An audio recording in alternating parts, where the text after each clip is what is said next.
To some, it may feel like an unusual place for a walk. Isdal, also known as the Valley of Ice, a desolate but beautiful valley to the east of Bergen in Norway. A large black lake fills the bottom of the valley. Pine forests line the sides of the hills, slowly turning into rocks and boulders the higher up you travel. It was November, a cold and wet time of year for Norway, with few hours of sunlight. But on the 29th of the month in 1970, a university professor was out for an early morning walk in the valley with his two daughters, aged 10 and 12. It seems he knew the trek well and was confident enough to be hiking a what could be at times hazardous place with two young children. In fact, its potentially dangerous reputation is obvious from its other nickname, the Valley of Death, a name given to it due to the accidents many have had here, along with a strange rumour that back in medieval times, this site was used by some for a dark purpose. People would make the walk out to Isdal back in those days and kill themselves. What it was about this site that caused this is unknown. Isdal was remote now, and it would have been even more so back then. Regardless, I don't believe the professor nor his children could have had any idea what they were about to uncover. As they were walking through the valley, one of the children spotted something sticking out from behind one of the boulders. She pointed it out to her father, who looked up and instantly believed, even from a distance, that it looked like a foot. He became concerned someone was hurt and marched towards the boulders that were hiding the rest of the person who was laying there. As they approached the small clearing, they were suddenly hit with a sort of burnt smell that hung in the air, a repugnant and unsettling smell. As they cleared the last boulder, he quickly shielded the eyes of the children. There certainly was a person there, a woman in fact, but there would be no saving her. Instead, the trio marched out of the treacherous valley as quickly as they could and headed in the direction of the city to phone the police.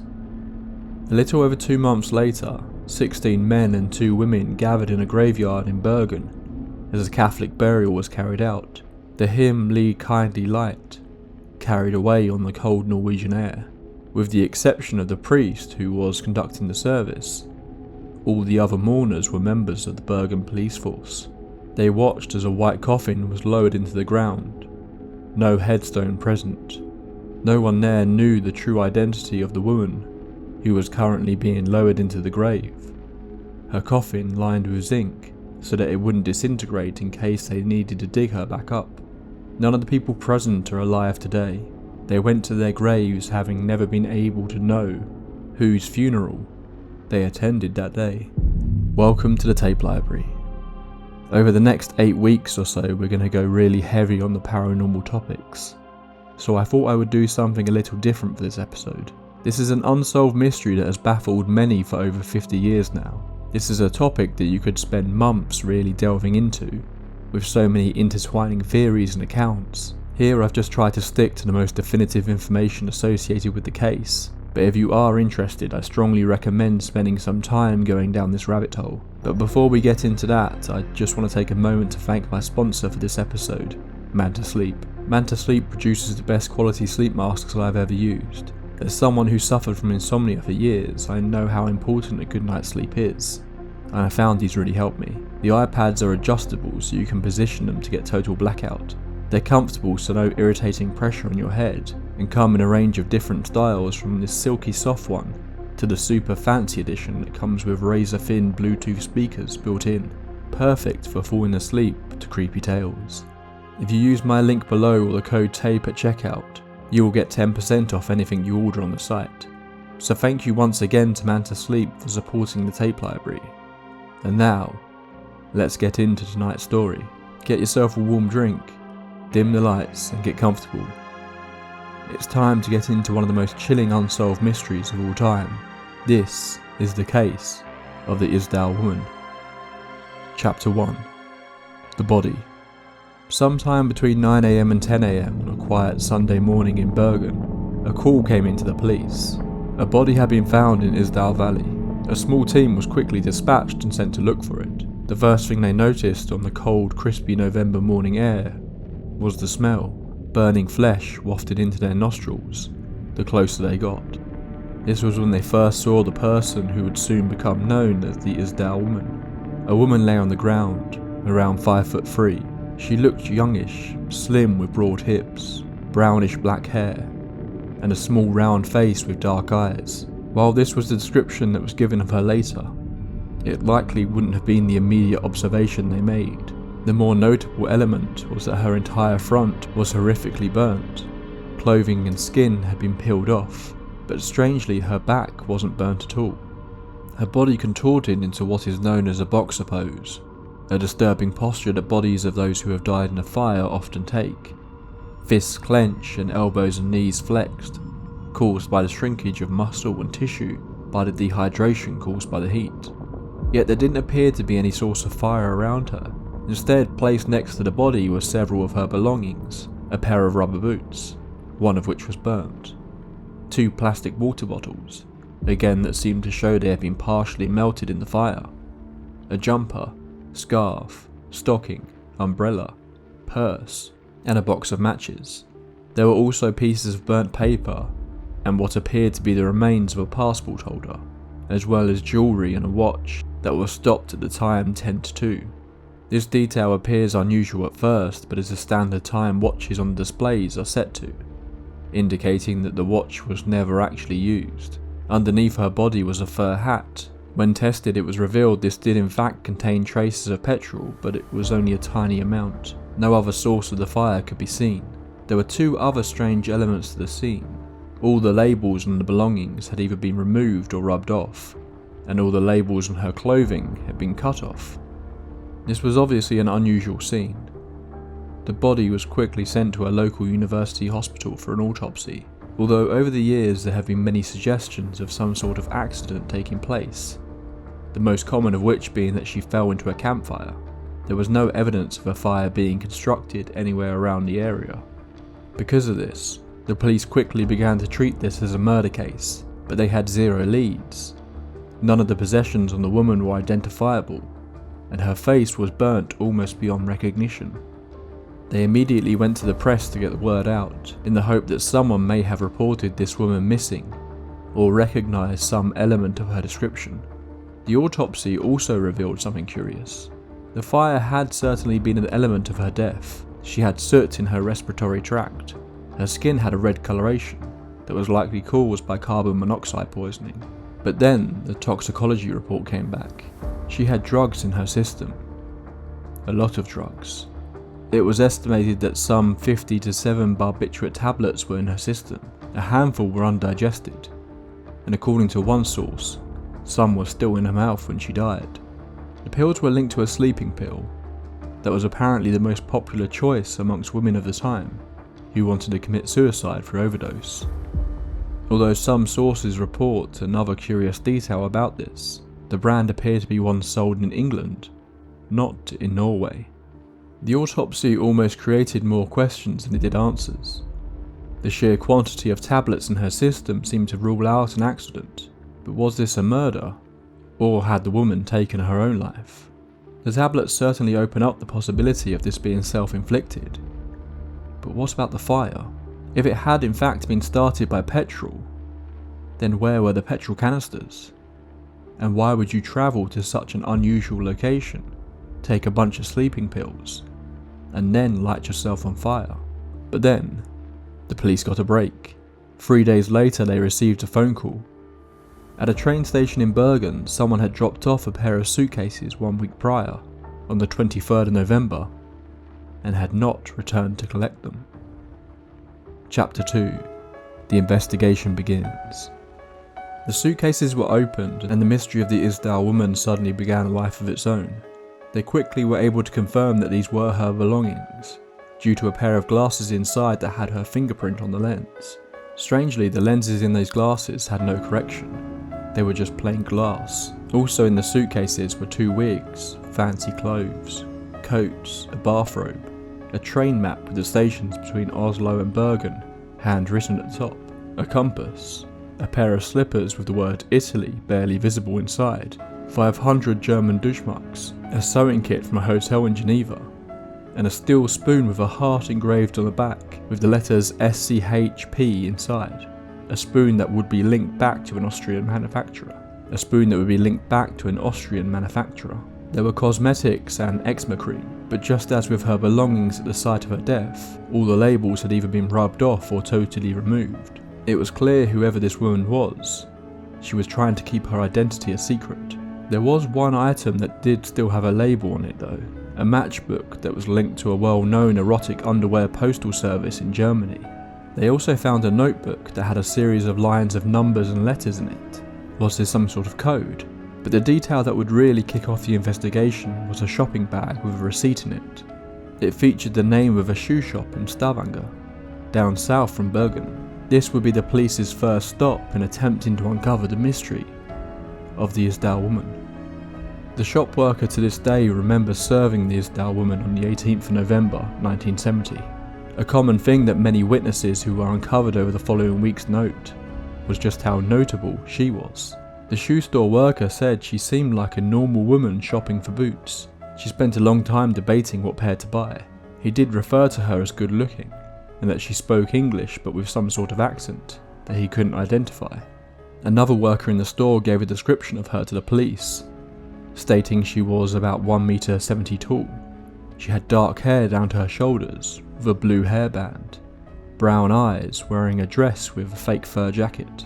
The descriptions both workers gave of her did not feel like someone of a traditionally Scandinavian background. Serious immigration only really started in Norway in the 1960s, so foreigners would have stood out a fair bit in the early 70s, especially a lone woman. He also mentioned that she smelt unpleasant, which seemed at odds with her well put together appearance.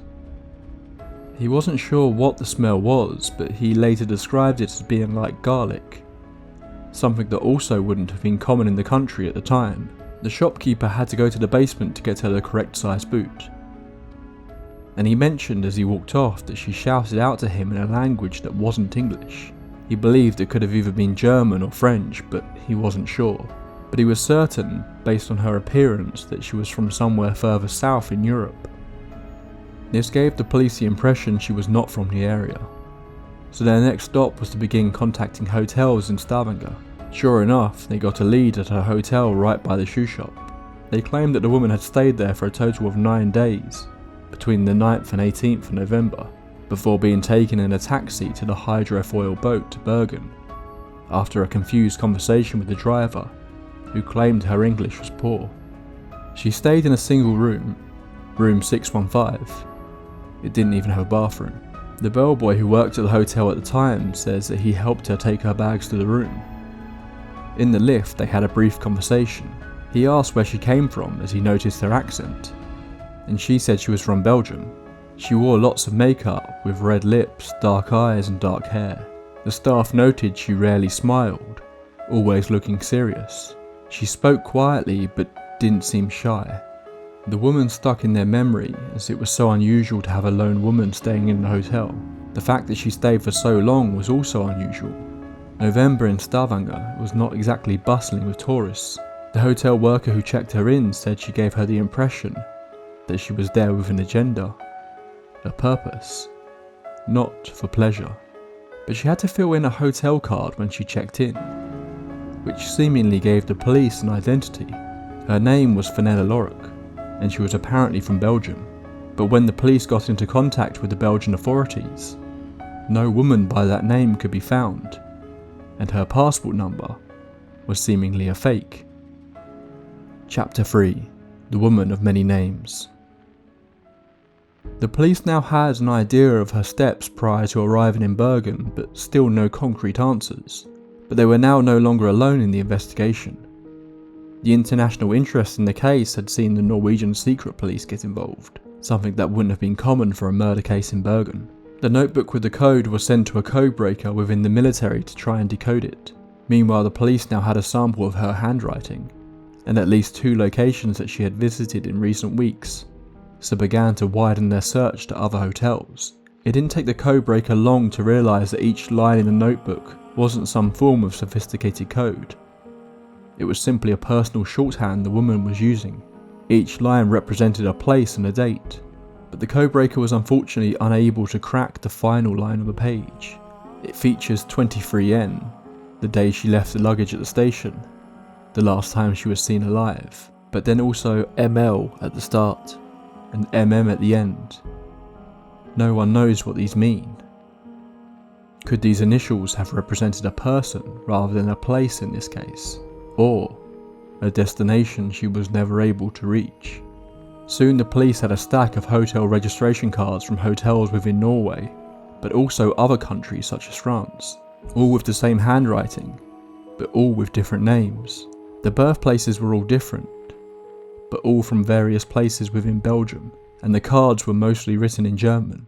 While German is one of the 3 official languages of Belgium, it is only used by a tiny percentage of people as a first language, when compared to Dutch and French. Curiously, a number of these German words were spelled incorrectly, or in some cases were essentially words that didn't have a direct translation in German, which seemed to indicate that while she was using German, it wasn't the language she was most comfortable with. The reason for her visits in each case were different as well, but often she would refer to a work purpose, such as trading goods or being an antique dealer. Some cards required her to list her previous destination and next destination, with one saying London and another Oslo. Each of these various identities had its own passport associated with it, and seemingly every single one was a fake. While all the information she provided is obviously questionable in terms of how truthful it is, it does appear she was travelling widely in the months leading up to her death. Another strange detail emerged though. One of the hotel cards appeared to be written in a different style of handwriting. It was for a stay at the Hotel Hordenheimen from the 19th of November to the 23rd, which lines up perfectly with the Isdal Woman's movements.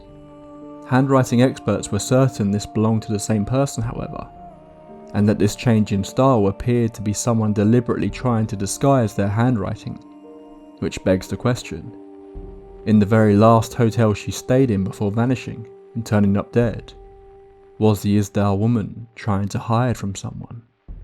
Chapter 4. In the Company of Men. In late October into early November, she stayed in the Hotel Neptune in Bergen. It appears during the month of November she moved between Bergen and Stavanger on numerous occasions, this time remaining in Bergen for 5 days. One of the women who was serving food in a hotel restaurant during this time remembers seeing the Isdal Woman one evening where she was sitting alone at a table. She noted that she looked sad, but the following evening when she saw her in the restaurant again, she wasn't alone. She was sitting at the table with an older man with grey hair. She mentioned that she believes he could have been Norwegian, which she made note of as she understood the Isdal Woman was not, and she would often speak German to the other hotel staff members. This couple stood out to the hotel worker because neither one of them spoke the entire time. The man was reading what looked like a sheet of paper, while the woman just sat there with a serious look on her face, not saying a word. The staff member notes that this did not feel in any way like a romantic date. It was some sort of meeting, although why would neither of them be speaking? The worker did relay all this to the police when interviewed, but strangely no mention of the grey-haired man ever made it into the police reports. There was another strange detail about her stay at the Neptune. A maid claims to have seen her a number of times during her stay, and made note that she had 2 suitcases. But the unusual detail that the maid added to the story was that the Isdal Woman had a small table under the window in her room, but for some reason she took it out of the room and placed it in the hall upside down. Just a couple of weeks later in Bergen, a peculiar looking couple wandered into a home furnishing shop. They apparently came in and spent a considerable amount of time looking for a wall hanging mirror. Both spoke in a language that the shop workers were unable to 100% identify, but they said based on their appearance and speech, they believed they could either be German or Eastern European. Neither appeared to be able to speak English. The description of the woman matched up pretty perfectly with the Isdal Woman, but one detail was off. This woman had messy curly hair, but this does appear to match the description of one of the wigs later found in her suitcase. It also begs the question, Why was she shopping for a mirror while staying in hotels? And why did no one else report seeing her with this mirror? You may have noticed earlier that I spoke about how the final hotel she checked into in Bergen was on the 19th of November, despite leaving Stavanger on the 18th by boat. This was because she checked into another hotel first, not too far away, the Hotel Rosenkratz. That night she stayed in room 426. It was common for maids at the time to make up beds in the evening rather than just the morning, and it was early evening when the maid approached the door. There was no do not disturb sign on the door and the maid believed the room to be empty, so she quickly knocked and then entered. She was taken by surprise when she saw the woman laying in bed, and a young man with blonde hair in a grey suit in a chair on the other side of the room. The maid apologised and asked if it was okay to make the bed. The woman stood up from the bed, silently, and stood further away. The maid anxiously quickly did what she needed to do before apologising again and leaving. What made the whole situation so strange though, was that neither the man nor the woman said a word to the maid. They just silently watched her until she left. Yet again, the police apparently decided not to include this information about the man in their report, and when they went public with their information about the Isdal woman, none of these men came forward to claim they knew her. The following morning, the Isdal woman checked out and moved to a hotel just a short distance away, the Hotel Hordenheimen. This was where she signed in but attempted to disguise her handwriting. She took a room on the corner of the hotel, giving her a perfect view of both streets that ran up to the hotel from her window. The hotel staff here also made note of her smell, describing it as a very strong, almost spicy smelling perfume. During her stay there, the housekeeper was mostly not allowed to enter her room, the do not disturb sign regularly hanging from the doorknob this time, although she would on occasion go in to clean, as the Isdal woman had a particularly strange tell for when she wasn't in the room. When she was inside, she would move the armchair in her room out into the hallway, but would take it back inside whenever she was going out. The staff in general found her behaviour rather odd. That combined with her appearance meant, as many have said, she really stood out from the crowd. On the 23rd, the Isdal woman checked out of the hotel, got into a taxi with her 2 suitcases, checked her luggage into the train station, and then wasn't seen again until her body was discovered in that valley 1 week later, burnt to a crisp. Chapter 5. A cover-up. As I mentioned earlier, this case has long since passed just being an investigation by the Bergen police, and instead Norway's secret police were now heavily involved. In 2018, Marit Higraff and Neil McCarthy created the podcast Death in Ice Valley, and were able to get the Isdal woman case reopened, attempting to use more modern methods to identify her. Unexpectedly, as part of this investigation, they were given access to documents from the secret police on their case. When they opened it, they were disappointed to discover how thin it was. Most of the information was already widely available in the regular police report, but there was one other interesting detail. The Isdal woman had visited another man. The report references a witness from a small fishing port, not far from Stavanger, in Tananger, who claims to have seen her. This report was dated the 22nd of December, and it said someone would be going to interrogate him. However, that same day the police held another press conference. They said they would be closing the investigation after only 3 weeks, declaring it to be a tragic suicide. The police took questions from the press. One asked if it was possible that the Isdal woman could have been a spy.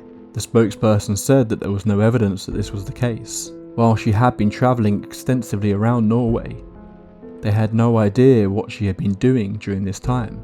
Reporters complained that their normal leads in the police force were keeping much more tight-lipped about this case than they normally would. One reporter even discusses how he was allowed to look at the case files in the station, and at one point found a sealed envelope that felt like it had a tape in it. The outside read that it should only be opened by the chief of the secret police, and he decided against disobeying this. through fear he would lose his contacts in the force. But this envelope cannot be found in either police force's documents on this case today. In fact, a number of documents and items from the case appear to be missing, lost over time. The Bergen police themselves were frustrated by the case. Seemingly they couldn't understand either why it was being closed so suddenly. They were stopped from chasing any of the leads that may have taken them abroad to get a clearer picture of the Isdal woman's movements, instead having to rely on the limited information other countries were willing to send them. They felt their hands were tied further by the involvement of the secret police. They didn't believe it was a suicide or an accident, and the frustration of not being able to put this mystery to bed was all the more evident by the number of officers who attended the mystery woman's funeral. Through a combination of accounts and an interview with the son of the fisherman from Tananga, we can piece together what might be one of the most revealing parts of this whole story. The fisherman claims to have been working on his trawler when he saw an unusually nicely dressed woman walking along the docks. She stood out to him again because of the fact that she did not look dressed for the environment, nor did she appear to be Norwegian.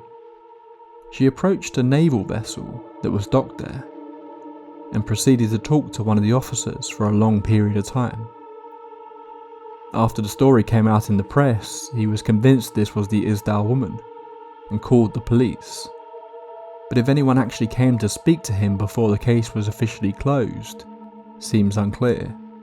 What apparently did happen though, was very strange. The man was boarding a train in Stavanger just before Christmas. He and his family had plans to spend the Christmas break in London, when two men approached him on the platform. They identified themselves as police and asked if they could talk to him. He went away with the policeman for around 20 minutes before rejoining his family. He didn't say much to his family on his return, just that they wanted to ask some questions. It was only after the holiday and return to Norway that he revealed what had actually happened, but he hadn't wanted to worry his family during what should have been a pleasant time for them. The two policemen in question, if they really were police as they were not in uniform, nor did they show any ID, had handed the man a small handgun and a knife, telling him to keep them on him at all times while he was in London, in case he needed to protect himself. He states he didn't even know who he was supposed to be protecting himself from, and was left paranoid for a long time that someone could be coming for him, based on what he had seen that day on the docks. But why was a naval ship in the docks that day? The Navy were there as part of a test for the Penguin missile system, a lightweight guided missile system that could be utilised on small ships. This was cutting edge technology at the time, and was obviously immensely interesting to one of Norway's neighbours, Russia. This was obviously the time of the Cold War, and Norway was a founding member of NATO, the organisation linking Europe with the US. Russia didn't make any huge secret of the fact that it was closely watching Norway's small but highly developed arms industry, and Russian ships were often spotted not far from the test zones during the experiments with the Penguin missiles. This was to be an important tool in the defence of the West, and Russia were keen to know everything they could about it. Many Norwegians grew up talking about the rumours that the deep coastal fjords were filled with Russian submarines watching their country. What's more, the Isdal woman's movements between Stavanger and Bergen seemed to coincide with numerous tests of the missile system, and she was even reported as being spotted close to the test sites on more than one occasion, which points to one very obvious conclusion. Chapter 6. Who was the Isdal woman? So let's go with the most popular theory surrounding the Isdal woman. She was a Soviet spy. Multiple false personalities, meetings with peculiar men, travelling around and being seen close to the site of a cutting-edge missile test. It all seems to add up, right? But if she were a spy, she was a pretty terrible one. The Isdal woman made an impression on everyone she met. As many said, she stood out from the crowd, never looking like she belonged in any of the locations she was seen in. What's more, experts on Soviet spy methods and espionage as a whole point out that a spy would likely have one or maybe two false identities. These would be concrete and dialed in. Trying to juggle 8 different identities, if not more, would be unthinkable. Her clothes would either be from the location she was operating in, or from her supposed birthplace. The need to cut out the labels of her clothes and erase labels shouldn't have been needed if she was truly a spy working for Russia. Despite this, it does seem almost certain that she was involved in espionage in some way. Maybe not for the Soviets, but some other country? Or that she could have instead potentially been an information courier, moving from place to place to pass information between operatives in the field. This could explain the meeting she had with multiple men and the Navy officer. Could there have been informants, or even fellow undercover agents? Some have pointed to a less sinister profession for her, by linking the men she was spotted with and the matchbook from the erotic underwear company. Could she have been a higher class sex worker? There's a couple of issues with this though. She would often stay in Christian hotels that had strict rules about conduct, including no alcohol, so it would be a strange place for a sex worker to conduct her business. It may explain her well put together and attractive appearance and dress sense, but it doesn't really explain a lot of the other odd behaviour.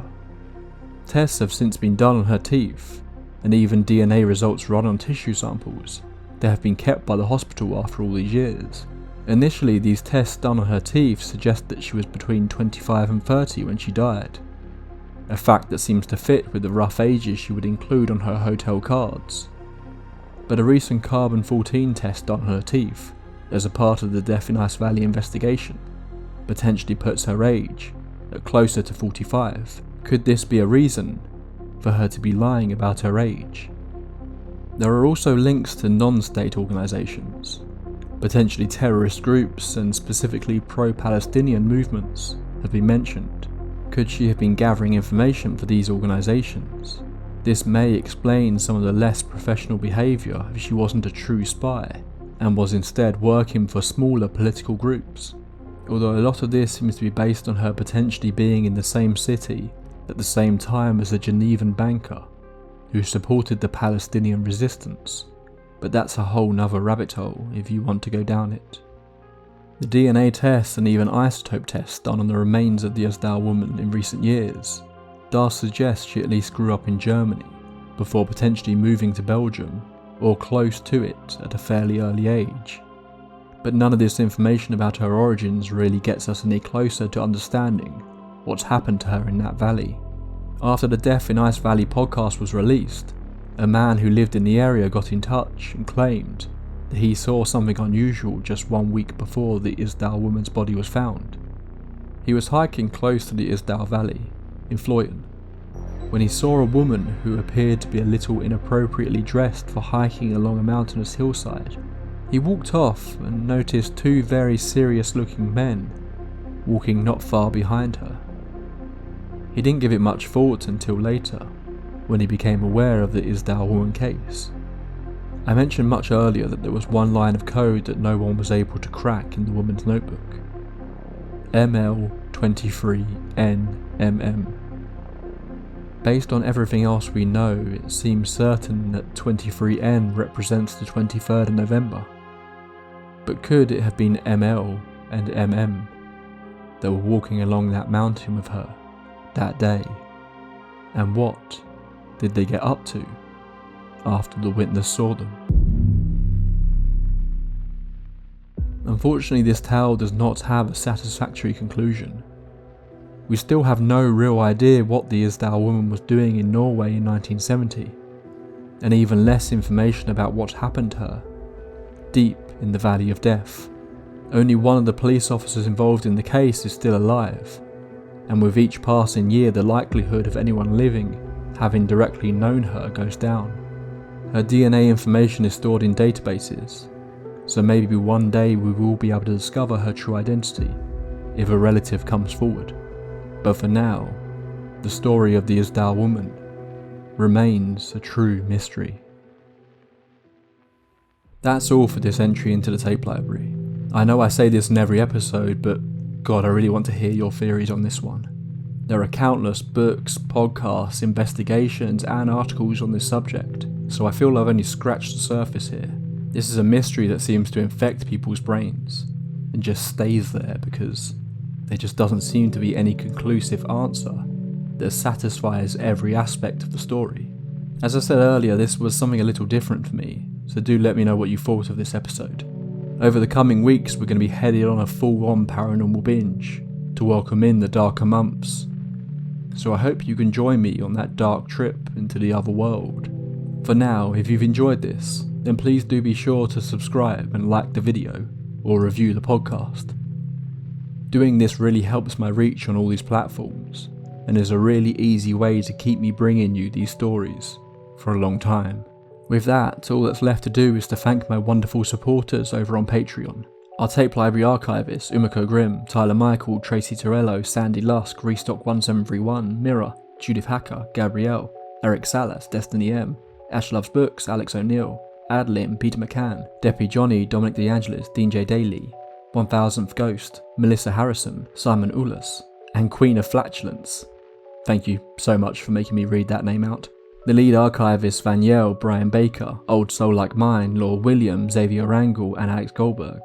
And our grand overseers, Forevan, Morning Rain 2619, Katie, Agent 355, Brock Hampton, and Grim Reaper KL. Thank you all so much for your continued support, and to all my junior archivists as well, for keeping the tape library going. Until next time, my friends, pleasant dreams.